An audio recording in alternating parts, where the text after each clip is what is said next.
I want to welcome you guys back to another episode of The Jar, a sports podcast that brings you facts, opinions, and of course you guys decide if you like it, hate it, or want to steal it. Really tough week of NFL football, a dog's week, as they say. Dogs meaning underdogs. If you're bettors, for you bettors out there, I know you're like, man, I'm glad this week is over. Whew. Oh, man, I know I am. This was ridiculous. I mean, you had some major upsets. You had some teams that looked like they didn't know how to play defense or offense. It was up and down. Some teams still prevailed, but again, you had a lot of weird games out there.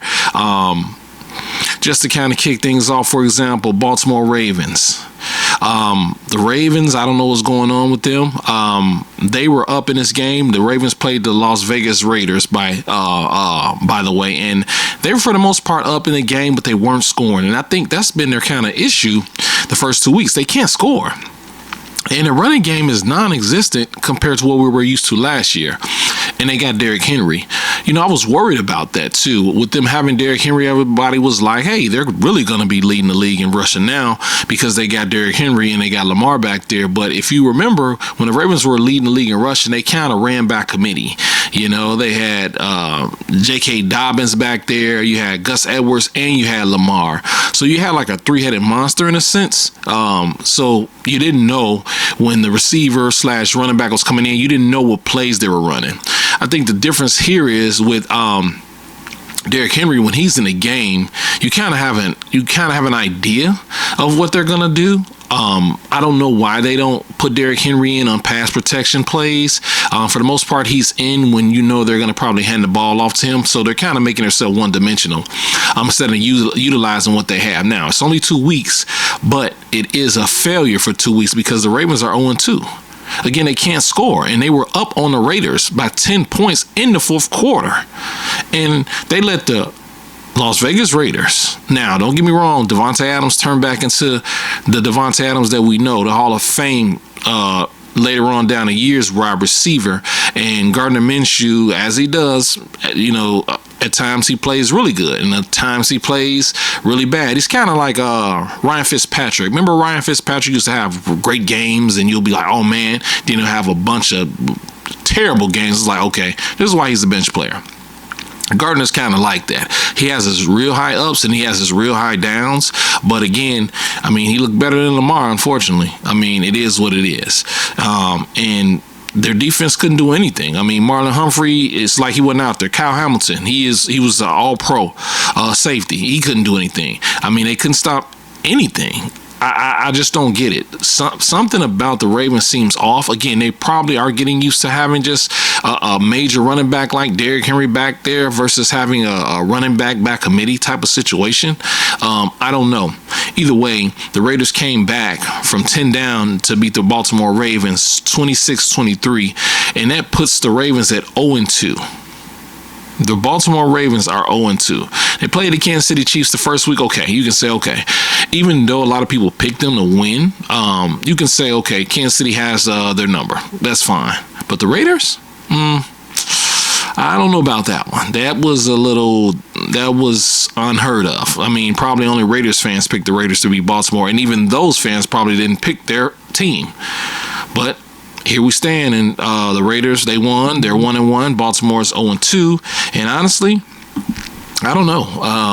I don't know if it looks any better for them the way their offense is, and their defense isn't the best. Again, it's still early. I like to always say that, but with football, you don't have that many games, so you got to pick it up because you'll look up and depending on who you play, and I think on their schedule for the upcoming week, they'll be playing Dallas, and you just have to be careful because you'll look up and you'll be 0-3, 1-4. You just don't know. You have to be careful. You have to take every game seriously, and more importantly, they got to get their offense rolling. Maybe that'll help the defense. Another weird game was the Cowboys against the New Orleans Saints. Now, for the most part, New Orleans has actually been playing pretty good. Well, it's the first week again, right? So we looked at that game and said, okay, they won that game, but that's not a big deal. But they came on the Dallas Cowboys field and literally ran them off. Derek Carr has his times where he looks like an all-pro quarterback. Then he has his times where you're like, okay, he's back to Derek Carr. Another one, he kind of reminds you of Kirk Cousins. Kirk Cousins has his moments when he looks really good. Then he has his moments where he looks really bad. Now, I don't know if Derek looks really bad like Kirk can look, but when he's on his game, he's you can look at him almost like a top 7, top 5 quarterback when he's on his A game. That's how good Derek Carr can be at times. And with that New Orleans defense, they look amazing. They pretty much ran the Cowboys off the field from the get-go. I mean, Alvin Kamara, remember, he wasn't healthy last year, and he's kind of been banged up the past couple years. He had 3 touchdowns in the first half. He ended up with 4 touchdowns. They couldn't stop the run. They couldn't stop the pass. This vaunted Dallas Cowboys defense led by Michael Parsons couldn't do anything. And they couldn't do anything, neither could the offense. I mean, I think they need a balance. Dallas has to be operating off a lead for the most part, so those pass rushers can pretty much peel back their ears and attack the QB. They're not good from behind because they're so athletic and fast, but they're small. They're not really, really big guys on the front line or the linebackers. They're based off speed, so they're gonna want to always be leading the game more than likely, and that gives those linebackers, those edge rushers, that gives them the chance to just hunt. You know, even if they're only up 3 or 6 points or 7 points, it helps them because they don't have to kind of worry about the constant running or the constant bruising in between the tackles. They know the quarterback is going to be more than likely in the shotgun or doing something that's pass related, and they can just hunt versus a play action or constant running of the running back on the other team. I don't think the Dallas Cowboys defense is built for that. And it showed. Literally, when you saw the Saints take off on them from the get-go, you knew the game might get close, but you didn't never feel like Dallas was going to win. I mean, it was just too easy for the Saints. And again, Alvin Kamara having 3 touchdowns in the first half, with a whole half to go, you didn't see any changes. And of course, the defense led by Demario Davis, who is an underrated middle linebacker, by the way, they were hunting. They were the ones who were in pursuit. And they have veterans from from top to bottom. They have veterans. They got Mateo as a safety on the DB side. Then you got Demario Davis. He's in the linebackers. Then you got Cam Jordan on the defensive end side. I mean, you have a lot of guys at every level that are veterans, so they know how to handle a lead and they know how to come back. So they were pretty much ready for the Dallas Cowboys, everything they had to bring. And for the most part, Dallas, they just looked like they couldn't handle it. They were a totally different team from the first week when they played against the Cleveland Browns, which are still trying to figure themselves out. They played against a team that looks like after a year with having Derek Carr under their belt, having the wide receivers that they have, they look established. And we all know New Orleans, when they look good, they can look really good. And they look like they're coming off that situation where they were so used to Drew Brees, and they're kind of now in a situation where they're getting past Drew Brees because they were still in a kind of like a quarterback carousel where they didn't know who was going to start, who was going to play. They had Jameis Winston. You know, they just didn't know. Now they look like they have their quarterback. They got a lot of veterans on the defensive end. They got a lot of young, fast wide receivers, Chris Olave being one of them. And they got that veteran running back who is as good as it can be when he's healthy. So I'm going to tell you something else that's important. They don't have to worry about Michael Thomas. For the most part, they always was hoping he would come back, and he was injured for the past 2-3 years. And that's something where you have to wait for your best receiver to come back. And it's kind of like you're almost like, okay, when he come back, we're going to get better. When he come back, we're going to get better. The fact of the matter is he wasn't coming back. And now I think with them not having to worry about him and just kind of figure out the team that they have and not worry about those particular guys that aren't playing, they look really good. So they romped the Cowboys 44-19. It was, the Cowboys, if they didn't get a pick six, they wouldn't even score that. So just think about that now. If they don't get the pick six, the Cowboys, they're losing 12-44. Watch out for the New Orleans Saints. They could be a force to be reckoned with, especially if their defense and their offense plays as balanced as they've played the first 2 games. Another weird game was the Tampa Bay Buccaneers and the Detroit Lions. Now, we love Detroit. We love Dan Campbell, their head coach. We love the offense of Detroit. But the fact of the matter is, I think what it's showing us that we don't need to get too high off Detroit. They had a great year last year, if not for a fumble by Jahmyr Gibbs, I think that's his name. From last year in the playoffs against San Francisco, they might have even went to the Super Bowl. And who knows? But the fact of the matter is that was last year. Sometimes we get caught up in, they were so good last year that they'll be good. This isn't the San Francisco 49ers where they're good every year. This is the Detroit Lions. And we know Detroit can have a good year and they could have a horrible year. So I wouldn't get too high off that. That's just me. I would just wait and see how it's going to play out and then kind of decide, because they play Tampa and Tampa's a force to be reckoned with. Baker Mayfield is cooking. They have their team. He looks established. He looks okay now that he doesn't have to worry about certain guys being other quarterbacks or if he's going to get paid. He's just playing. And the Tampa Bay Buccaneers look really good. Mike Evans is Mike Evans, a very underrated, another maybe down the line soon to be Hall of Fame. He's had 1,000 yards receiving for every year he's played in the NFL. Not the greats can say they've done that every year, over 1,000. Amazing. So they have the team. They have the defense. How long can they sustain this with Baker playing the way he's playing? Because they look amazing. It's like they're picking up from last year. They were on a roll and they just lost in the playoffs, which happens. But they were on a roll last year and it looks like they're just picking up steam and just starting from the point where they didn't lose last year. So they beat the Detroit Lions 2016, and it was a close nip and tuck game, and it came down to who's better, who wants it more, honestly. And as much as we can say Jared Goff looks okay, we saw Baker being Baker. He took over that game and he scored the touchdown to win the game, rushing it, because he showed that his will is better than Jared Goff's will could ever be. So watch out for those Buccaneers. They could be another surprising team on the NFC side. San Francisco 49ers. I don't know what it is about them and the Minnesota Vikings. They lost to them last year without Justin Jefferson. It's always that team, it seems like, that has your number, even if they're not good enough. You go out there and you beat the brakes off of the Jets, which is the first game. The Jets are trying to figure themselves out. Their defense doesn't look as good, by the way. And Aaron Rodgers is a little rusty. Receivers a little rusty. Okay, I get it. But they still put a punishing on them without Christian McCaffrey. And then they go against the Minnesota Vikings, and I'm going to be honest with you guys. A lot of bettors had Minnesota winning this game. And I get it. Like, the guy that was running the ball, Madison, he looked good. He looked real good. But he's not Christian McCaffrey. But he looked good enough, and they had the rest of their weapons where you still would pick them. But a lot of bettors were either picking the spread or picking the money line of the Minnesota Vikings. I don't know if it was based off last year. I don't know what the case, but I felt funny about this game because for some reason Minnesota knows how to play against them. And remember, it's not the same quarterback. Kirk Cousins is gone. They got Sam Darnold, a throwaway quarterback.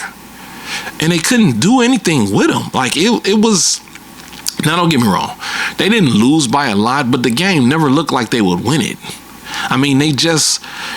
I don't know what it is about that.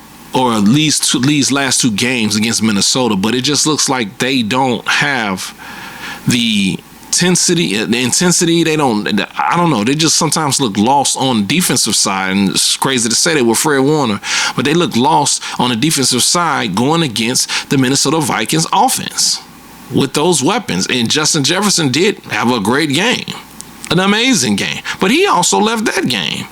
But it didn't matter. By that time, we still knew that the Vikings were going to win, and they did win, 17-23. The Vikings are 2-0, people. I don't believe in them. I think it's luck. I don't know if Sam Darnold's going to continue to play like this, but I don't believe in them. I just know that these injuries are piling up. And San Francisco is going to be without Deebo Samuel and Christian McCaffrey for the next foreseeable future. We're talking about 3 to 4 weeks. So Ayuk wanted that money. He's going to have to show that he's worth that money. And I'm all about people getting paid. Trust me. I'm all about people getting paid.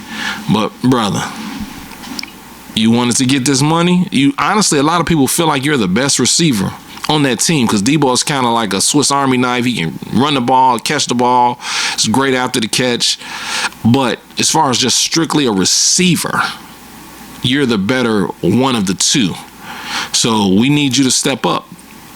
San Francisco 49ers fans need you to step up because you got paid. You're worth it. And honestly, it's going to be you and George Kittle's show. And Madison, the running back. But more importantly, it's going to be your show. Now, Jennings has played great as well. He's an untalked about receiver that always turns up when they need it. Joao Jennings. So he's going to be an important piece. But it's a little different when you're going from the third or fourth receiver to the second primary receiver because Deebo Samuels is out. So we're going to see how they play within the next 3 or 4 weeks. Again, it's just scary. They're 1-1. But it could get scary in the next 3 to 4 weeks for them as well. Because, again, San Francisco is good every year. But not having your Swiss Army knife, not having the best running back in the league this early, maybe it could strengthen them. Maybe it could make Brock Purdy a little better. Or it could go the totally opposite way. We'll see. And I didn't even mention they don't have Dre Greenlaw, the defensive player, the linebacker that was pretty much next to Fred Warner. I don't know when he'll be back. I haven't heard. Probably week 9 because he tore his Achilles in the Super Bowl. So injuries are piling up, and they're one of the teams that are going through. And it's going to be tough because it doesn't get any better. It doesn't get any better. Another team that we can talk about I don't really care to was the Arizona Cardinals and the LA Rams. Not much to see here. I'm just going to speak on the injuries. Puka Nacua went out the first week. He'll be out for about 4 to 5 weeks. Cooper Kupp went out this week. He'll be out about 4 to 5 weeks. Man, they're in trouble.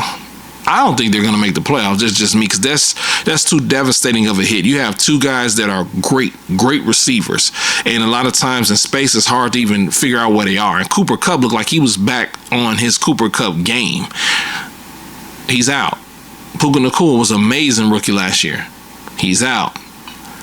So they're going to have to rely on, I don't know, Matthew Stafford being savvy, playing how he played. Remember when he played exceptionally well without Calvin Johnson? He played amazing, actually, when he didn't have to worry about that primary receiver who used to force feed, which I get, but he looked really good the next year. So let's see if he can still have some of that Matthew Stafford magic when he doesn't have his primary go-to, because you know he's force-fed Cooper Kupp a ton of times. He's force-fed Puka Nacua a ton of times. Now he's going to have to just spread the wealth around and hope for success because Aaron Donald isn't coming through that door. Not this year.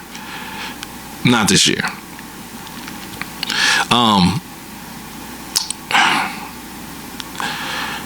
The Bengals and the Kansas City Chiefs. The Bengals were talking mad stuff coming into this game, and they really didn't look good the first week against the New England Patriots. They backed it up. I don't know what it is, like I just spoke on with Minnesota and San Francisco. The Bengals should have won this game. For some reason, Joe Burrow looks better than Patrick Mahomes no matter where they play. And that's tough to say because we're talking about Patrick Mahomes. But Joe Burrow looks better. Like Tom Brady has looked better than Patrick Mahomes on the field. But he's gone. Joe Burrow, for some reason, always looks better than Patrick Mahomes. I don't quite understand that. But again, it's always one of those things, right? And Travis Kelce looks older. It's only 2 days. It's only 2 games now. I'm going to say it again. It's only 2 games, but Travis Kelce looks older. I don't know what's going on. I don't know if it's just his age, if it's just plays. Again, they have Xavier Worthy now. Hollywood Brown is pretty much gone for the season. I mean, he had an injury before the season started. That's a major blow because they were expecting him to be alongside Xavier Worthy. So now you're pretty much relying on a rookie to, take you to the promised land, which Patrick doesn't need a lot. He really doesn't. But that's as long as Travis is playing and Isaiah Pacheco is playing. Isaiah Pacheco's out. Fibula issue. They're saying he might be gone for the rest of the year. Now, They signed back Kareem Hunt. We all know how good and vital he was to their team before he had that incident and he got released. But if he could be an inkling of who he was, that running back that can catch passes out the backfield, he's only 29. If he could be an inkling of who he was before he was let go, they have an upgrade. Pacheco is a hard runner and he runs to fall. I mean, he runs to not run to fall. He runs to hurt people. He's a running back that you don't want to constantly hit. It's like, oh my God, dude. Seriously, man, like I just hit you and you hit me now. Well, you still, I mean, golly, man. Jesus Christ. And some defensive players are making business decisions when it comes to tackling him because he is so dominant when he's running the ball. Now, you take that out and you add back Kareem Hunt. He doesn't run as violent, but he runs smooth. He can catch passes almost as good as a wide receiver. If he's still, again, an inkling of the Kareem Hunt that we all know that was really good with their team. If he can be who he can be, then they're really good because they'll still have Travis. They still have the rookie Xavier Worthy, who had an amazing first game. And Kareem Hunt will just add that extra depth to not only in the receiving game, but that running game that they're surely going to need now that Pacheco's out and they don't know when he's going to come back. So this game came down to, I hate it. It looked like a bad call. It might have been a bang because when Patrick Mahomes threw the pass, the cornerback was going for the ball and he ran into the back of the receiver. Now, in a lot of cases, that's a bang and the refs do not call that because the cornerback was actually going for the ball. He didn't go into the receiver or held him back. He was actually coming from afar and jumped up into the receiver on mistake with his eyes on the ball. And in most cases, those bang plays don't get called a pass interference. But for some reason, they called it. Now, a lot of people are saying Patrick being Patrick is now getting a benefit of the doubt with the referees. Champions get that. Unfortunately, that's the way of the world now. If you're a champion, you're going to get the benefit of the doubt instead of making them work hard regardless. It happens. I just don't know if they should have called it. And because they called it, the Kansas City Chiefs were able to go down and kick a game-winning field goal and beat the Cincinnati Bengals 25-26. So, in essence, players and teammates and people on TV and podcasts, people, they always say one play can't win a game. That's never been the case for me. I don't believe it because a one play can definitely win or lose a game, or a bad call can definitely win or lose a game. And this call did. Now, if you want to say it could have went either way, you got it. But it went the Kansas City Chiefs way and they kicked the field goal because it was in field goal range. And Butker's he don't miss. But had they not called it, it was turnover on downs.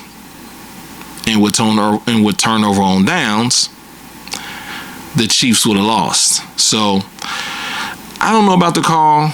I just know Cincinnati isn't scared of the Chiefs. Now, they're 0-2, so the real question is, are they even going to be able to make the playoffs to play the Chiefs if they get that far? Time will tell on that. I don't know.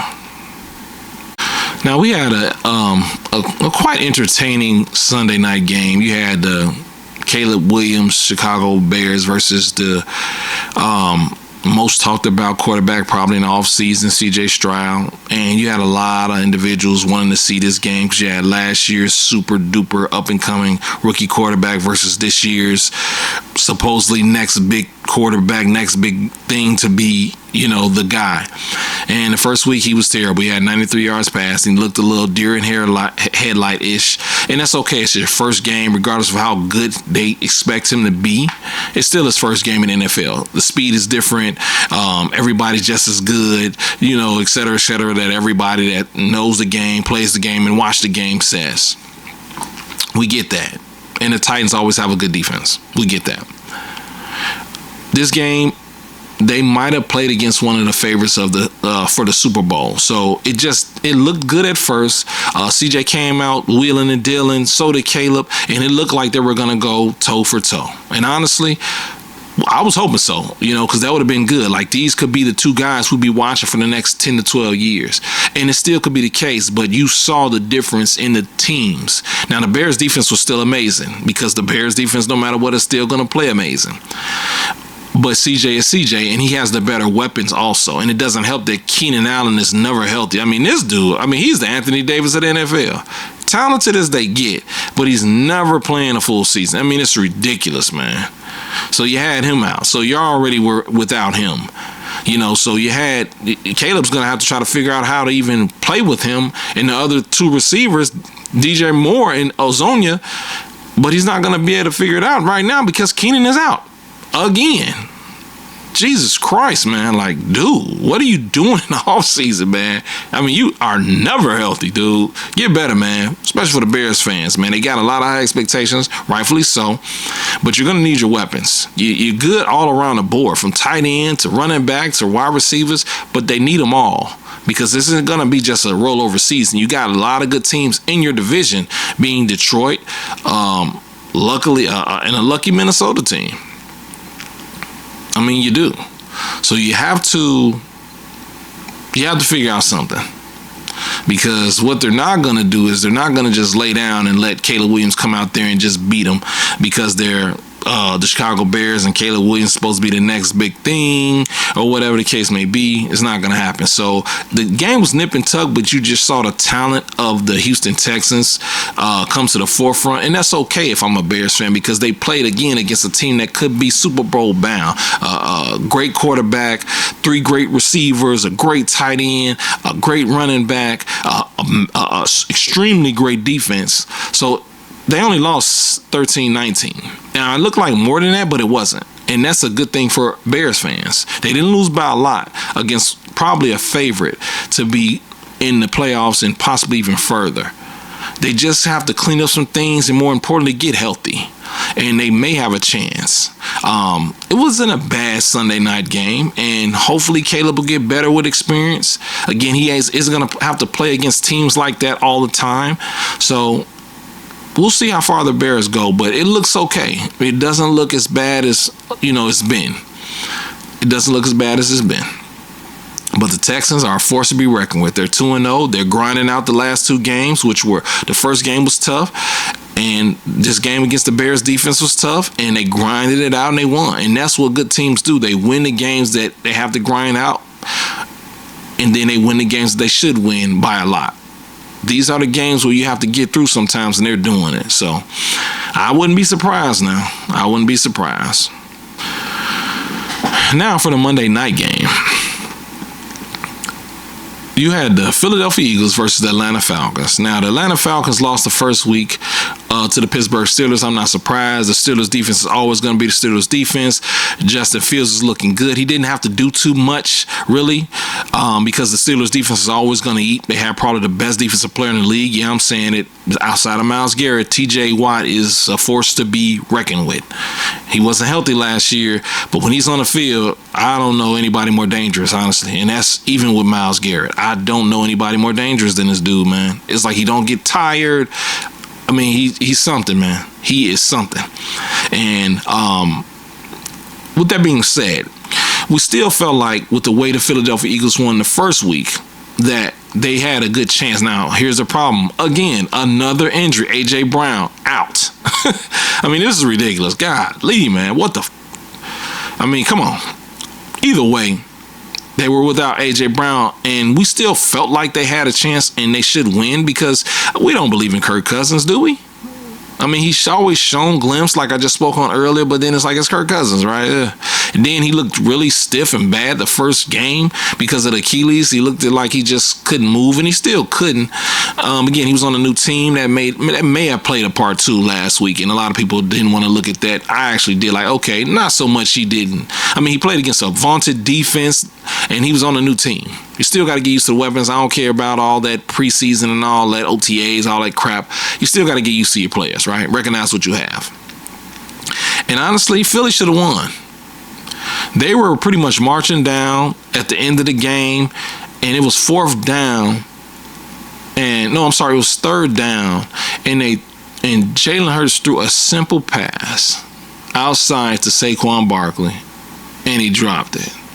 I mean, it almost looked fixed how bad he dropped it. But then when you do the research, you find out he's dropped the most passes thrown to a running back since he's been in the league. So as good as he is, he has butterfucking fingers. Butterfingers. And he has looked amazing this year. Don't get it twisted. Just because he dropped that pass, he has looked amazing. But when you find out he's dropped passes like that, you can't believe it, especially that one. That ended the game. Like I said, certain plays can lose games. Not a million plays, one play. He catch that ball, they get a first down or a touchdown, game's over. He dropped it, they kick a field goal, and guess what? They left time on the clock for Kirk Cousins. I think it was like a minute left. And what did Kirk Cousins do? He disassembled their defense. It was like nobody was out there. I mean, he got down the field in literally about 40 seconds, like 30 seconds. He still had about 25 seconds left. I mean, they couldn't do anything. They marched down the field as if the Philadelphia Eagles it was their practice squad, their practice defensive team out there. I mean, it was ridiculous. And you just had a feeling like they're going to win this game because of the way he marched down the field. It was just too easy. And of course, it ended with a great touchdown. Drake London didn't even have to put a move on the DB. He didn't even have to put a real move on him and was open in the end zone. And that's how it ended. I mean, what are they doing? Saquon drops the ball. Defense know all they have to do is make a stop. If anything, don't let them catch any passes further than 10 to 15 yards and nothing outside. All in the middle. And they couldn't stop a cold. They couldn't stop a nose run. I mean, it didn't make any sense, man. And honestly, they deserved to lose that game. And Atlanta and Kurt turned into the Kurt that we know can be fantastic. He came down, he drove them, and they won. A walk-off game, scoring, touchdown. And they beat the Eagles 22-21. Now, I'll say this. The Eagles defense needs to get back in order. I mean, now, they were without A.J. Brown on the offensive side. I get it. But I still think they played good enough to win this game. The problem is we always look at Philly like something's missing. And it did look like something was missing. Maybe that was A.J. Brown. And I'll say this, Jalen Hurts needs to start utilizing Dallas Goedert more. He used them sparingly, but you don't need to. I mean, again, I'm not an offensive coordinator, whatever the case may be, but your tight ends are your safety net, and he tends to kind of stray away from them during the games. Again, that could be just their offensive call play. I don't know. I just know that game should have been won by them. Instead, we're talking about Atlanta, pretty much Philly giving the game away, not Atlanta winning. Now, if you want to say Atlanta drove down in 40 seconds and they took it, if you take away that and you say before that all Saquon Barkley had to do was catch a pass. So to me, they gave the game away. And then if you want to say the defense, as good as they should be, they shouldn't let them march down in 40 seconds. So they gave the game to them, in my opinion. A lot of people say they took it. They gave that game away. And they deserved it. And again, that was another underdog. The Falcons won 22-21. I don't know. I'm going to say this. This week was very, very, very interesting, to say the least. But that's what football is about. Again, as a betting man, you're sick. This week makes you sick. You hate it. You want to fight or throw punches in the air. You hate it. But you want to get this out the way because, I mean, everybody's getting together. It's a lot of injuries causing a lot of things to happen right now. So that's playing a part as well. And once everything gets kind of grounded and you kind of know who's available, then you kind of weed out all the bull crap and see who actually is going to be good, who's going to be formidable. It might be the healthiest team wins. Honestly. I mean, that might be the case. Except for Dallas. I just don't believe in Dallas. Now, maybe. I'm not sure. A great week. A really, really great week. With more to come. And real quick, you guys, I want to thank you guys for continuing to watch The Jar. If you do love the content that I'm putting out, please hit that subscribe button. Smash the subscribe button. Tell your friends, your family, anybody that you can think of that loves to hear about sports, especially the sports going on now, whether it's NBA, NFL, who knows what topics we'll get into. It depends on the biggest things happening right then and now. I'll provide you guys the best opinionated information, the best factual information that I can think of, because again, we're viewers. We all have our opinions, and that's what I'm here for. Thank you guys again.